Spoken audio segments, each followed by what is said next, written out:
Halo semuanya. Selamat datang kembali di channel Ahamix. Pada kesempatan ini kita akan mendengarkan tema tentang stres. Sebelum kita lanjut, di subscribe dulu ya bro and sister. Thank you, terima kasih. Saohagolo, Mauliate, Sisi. Stres dan cara mengatasinya. Stres adalah perubahan reaksi tubuh ketika menghadapi ancaman, tekanan, atau situasi yang baru. Ketika menghadapi stres, tubuh akan melepaskan hormon adrenalin dan kortisol. Kondisi ini membuat detak jantung dan tekanan darah akan meningkat, pernapasan menjadi lebih cepat, serta otot menjadi tegang. Stres umum dirasakan setiap orang, baik dewasa maupun anak-anak. Saat mengalami stres, tubuh akan menjadi waspada terhadap tantangan atau bahaya yang mengancam. Tubuh bisa memberikan reaksi positif atau negatif dalam merespon stres. Reaksi positif bisa berupa kemampuan beradaptasi, kewaspadaan yang meningkat, atau motivasi dalam menghadapi tantangan. Sementara reaksi negatif ditandai dengan rasa cemas dan takut, yang dapat disertai dengan berbagai keluhan fisik. Penyebab stres. Stres yang dialami setiap orang bisa berbeda-beda. Beberapa orang menganggap ujian sekolah dapat menyebabkan stres, tetapi beberapa orang akan lancar menghadapinya. Penyebab stres belum diketahui secara pasti. Namun, ada beberapa faktor risiko yang dapat menimbulkan stres, yaitu keluarga yang tidak harmonis, peristiwa yang membuat trauma, penyakit berjangka lama, kronis, kesenjangan ekonomi, lingkungan yang tidak aman, seperti area konflik, beban pekerjaan, kejadian buruk, seperti perceraian atau PHK. Gejala stres. Stres terbagi dalam stres akut dan kronis. Stres akut terjadi dalam jangka waktu yang pendek dan mudah ditangani. Sementara itu, stres kronis berlangsung dalam waktu lebih lama, yang jika tidak ditangani dapat menimbulkan masalah kesehatan. Stres ditandai dengan adanya perubahan fisik dan mental. Gejala yang muncul saat seseorang mengalami stres dapat berbeda-beda, tergantung cara menyikapinya. Gejala atau tanda stres dapat dibedakan menjadi 1. Gejala emosi, mudah gusar, frustrasi, suasana hati yang mudah berubah, sulit untuk menenangkan pikiran, bingung, perasaan tidak berguna, cenderung menghindari orang lain, depresi. 2. Gejala fisik, lemas, pusing, mual, diare, sembelit, nyeri otot, jantung berdebar, gangguan tidur, hasrat seksual menurun, tubuh gemetar, telinga berdenging, kaki atau tangan dingin dan berkeringat, mulut kering, sulit menelan.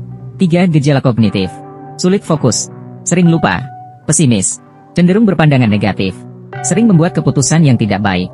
4. Gejala perilaku, perubahan pola makan, kebiasaan menghindari tanggung jawab, sikap gugup seperti menggigit kuku, jalan mondar-mandir, kebiasaan merokok atau mengonsumsi minuman beralkohol secara berlebihan. Kapan harus ke dokter?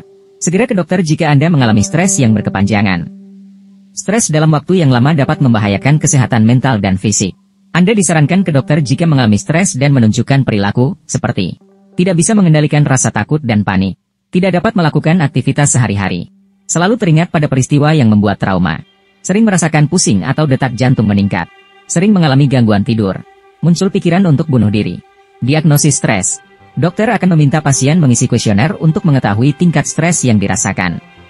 Kuesioner yang digunakan adalah The Perceived Stress Scale, PSS, 10, yaitu alat tes psikologi yang berfungsi menentukan tingkat stres.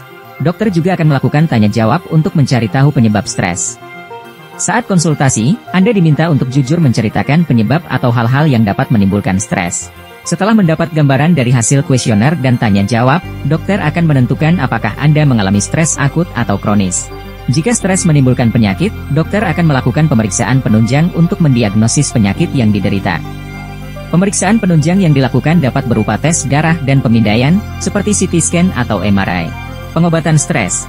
Stres dapat diatasi secara mandiri. Namun, manajemen stres bukan bertujuan untuk menghilangkan stres sepenuhnya, tetapi mengelolanya agar aktivitas sehari-hari tidak terganggu. Manajemen stres yang dapat dilakukan, yaitu identifikasi penyebab stres.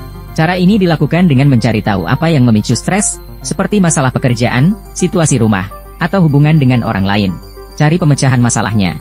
Jika penyebab sudah diketahui, langkah selanjutnya adalah mengatasi masalah tersebut, kemudian susunlah rencana untuk mengatasi masalah tersebut mulai dari rencana yang mudah diselesaikan. Konsultasi dengan dokter. Jika Anda tidak dapat mengidentifikasi dan menemukan jalan keluar, konsultasi dengan dokter diperlukan. Dokter dapat menyarankan konseling, terapi perilaku kognitif, atau terapi emosional freedom technique, EFT. Dokter juga dapat meresepkan obat jika stres menunjukkan gejala medis. Komplikasi stres. Stres berkepanjangan dapat menimbulkan masalah kesehatan yang serius, seperti gangguan mental, seperti depresi, cemas, dan gangguan kepribadian.